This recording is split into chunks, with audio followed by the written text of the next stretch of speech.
We're going to pick up a slide number 19. So if you will join us on 19. And again, we're going to kind of continue with the Punnett squares and kind of explain where this information came from. So in one of the videos, it talked about Gregor Mendel. He is like the main guy when it comes to genetics.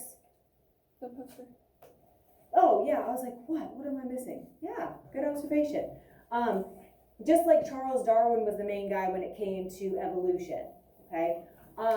So he is considered the father of genetics. He was also a gardener, which is where he started making a lot of these observations, because it all comes down even to the scientific method, right? Make an observation, ask a question, form a hypothesis, or make a prediction, do a test, right? All of that starts with that observation.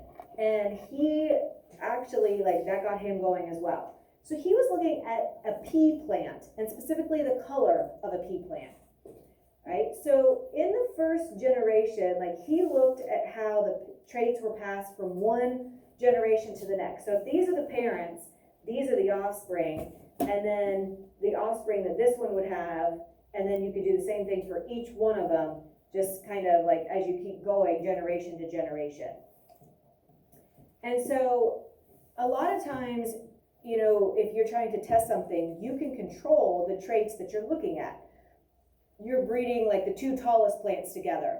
And the one video showed that, right? Or maybe you're trying to get the biggest fruit for the strawberries. And so you keep breeding the two biggest strawberry plants together, and you keep getting really big strawberries as, not offspring, but as what's produced, okay? So that's kind of that genetic modification where you're altering by taking those traits that you want to continue, and you kind of enhance that, right? You take those traits, cross them, and then you get more and more of those favorable traits that you're after.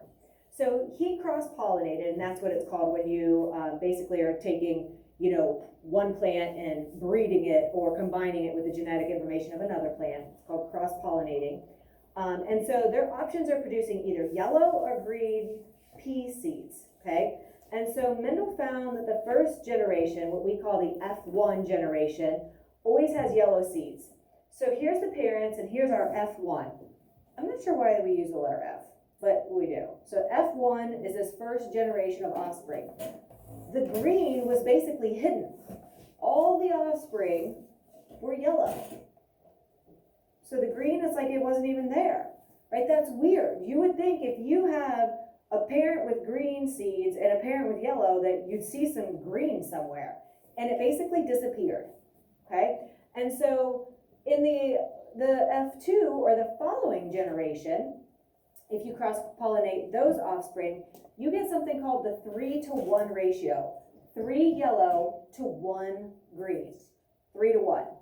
All right, and so that became something that he found that result over and over and over and over. So the first generation, what we know as the recessive trait seemed like it disappeared. It was covered up. But then in the second generation, it came back, right? So here you wouldn't think that you would get any green because the parents were 2 yellows, but it popped up. So that got him thinking, what is going on? And so you can see that again here. One of each, so the parents, each had something different to offer. Here's our F1 or our offspring. They were able to self-pollinate, and in the second generation, we get that 3-to-1 ratio. And then if you take these, you see the results here, here, here, and here. All right, so if this one basically pollinated with itself, you get all these. This one pollinated with itself, the 3-to-1 comes back.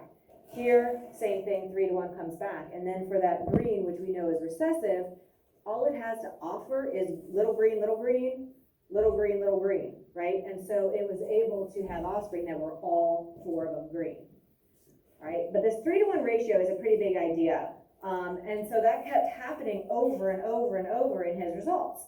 And so he realized that there had to be some kind of underlying regularity in how traits are passed on, which we call heredity or inheritance. You inherit certain traits from your other generations. That's why maybe if anybody in here looks like their grandma or grandpa, right? You don't look directly like your parent, or you don't have certain traits of your parent, but you have something very noticeable with your grandma or grandpa. It kind of skips a generation in a way, and it shows itself in you. Okay, so the starting parent plants are going to be homozygous. So homozygous dominant, homozygous recessive.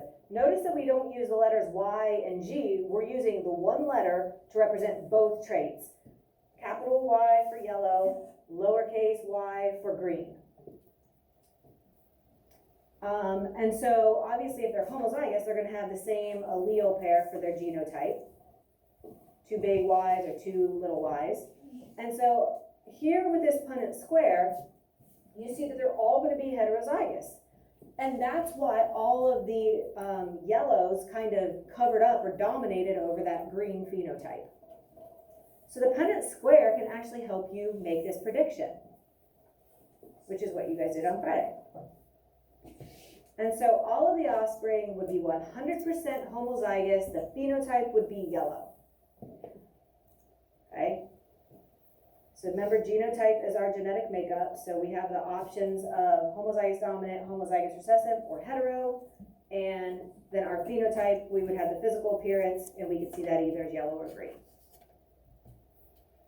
And again, I feel like you guys are pretty good at this part of it. All right, so again, here's just another way to look at it. Now if you take a pair that is going to basically be heterozygous, where you have one parent of each, now you get the 3-to-1, where you get 3 of them showing yellow and 1 of them showing green for the phenotype. You get a capital Y in each of these 3, so that's going to dominate and show yellow. Here you get no capital yellow, no capital Y, so you are getting the homozygous recessive for that offspring, which would show a phenotype of green. Because you're getting half the info from this parent, half the info from the green parent.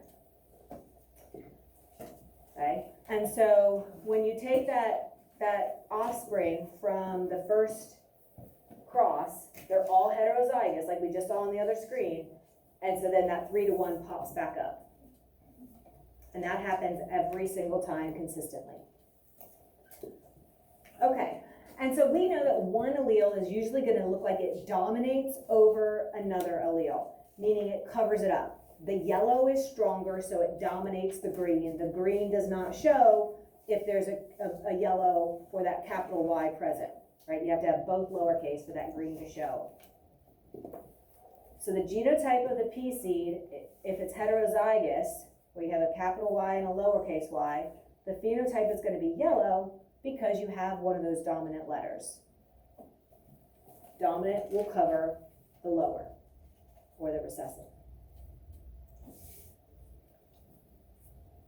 Okay, and since the yellow is recessive, it's not going to be visible. It's there in the genotype, but it's not visible in the phenotype, or that physical appearance. Okay, so there's a few laws that Mendel observed, or kind of created to match his observations, I guess. 2 main principles, I guess. So the principle of segregation and the principle of independent assortment. These are important. We'll talk about segregation. And if you think about what segregation means, like throughout our history, we've had segregation, unfortunately, right? Where there were schools for the white kids and schools for the black kids. You had certain like restaurants where only white people were allowed in, and certain restaurants where only black people were allowed in. They didn't mix and match, right? They didn't intermingle. Everything was segregated or separated. So if you think about that as we start talking about this, it might help. This means only one allele is passed from each parent. So I can only donate one of my alleles to my offspring. I can't give them both of my alleles for hair color or eye color or skin tone or freckles or hitchhiker's thumb. I'm only giving one, right? So the egg or the sperm is only going to have half that information. It's only going to have one trait from that parent.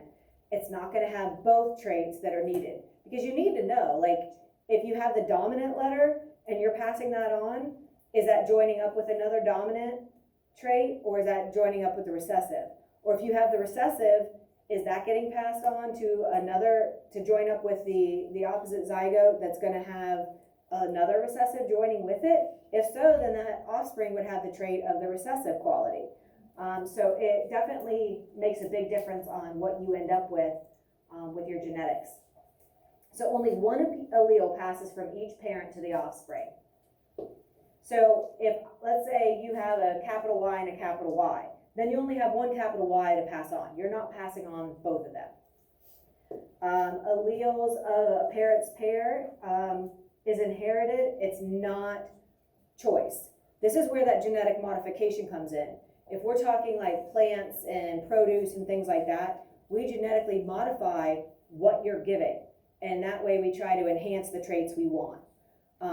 We don't get to do that with our offspring, right? So I have brown eyes. So I know that I either have, and brown eyes are dominant to blue. So I know that I have either I'm homozygous dominant or I'm heterozygous, okay? My husband has blue eyes. So I know that he's homozygous recessive. The only option he has to pass on would be the little b, right? The blue-eyed gene. My dad has blue eyes. So that gave me a chance of being heterozygous, right? If my dad had brown eyes, then, and I have brown eyes, then there's even a less chance that I could pass on a recessive allele. But my dad has blue eyes, so I was a carrier for the blue-eyed gene, even though obviously my eyes are brown. So my son actually has blue eyes, even though I have brown eyes. So, you can kind of, if you understand genetics, you can kind of like predict what, the offspring could possibly have, showing as their phenotypes for different traits. Okay, so Mendel's law of segregation kind of looks like this. If this is one of our chromosomes, and during the whole meiosis process, one of those allele pairs for that particular trait is going to possibly go to this sperm. When it separates in that final meiosis tube, this trait would go into this sperm. So you don't choose like which goes into what, right? They're going to get separated. And so only one of the sperm would be able to fertilize an egg. So it's not that both of them would get to fertilize it, only one does. And so it's just chance whether it passes on this trait because this sperm got there, or this trait because that sperm got there. So you don't get to choose that. It's all random. And we call that the law of segregation. There's another law called the independent, or principle, I guess. It hasn't quite made it to a law. But it's called the independent assortment. All right, so different pairs of alleles are passed off to offspring independently of each other. So just because you have brown hair doesn't mean you have brown eyes. Just because you have blonde hair doesn't mean you're really tan.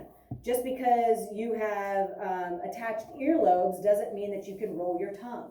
So things are not always like paired up, like, okay, like this always goes with this, right? Usually blonde hair and blue eyes go together a lot, but that's not like, that's just more by chance than it is because it's a rule or because those things like get passed out. If you think of playing cards, you have 52 cards in the deck.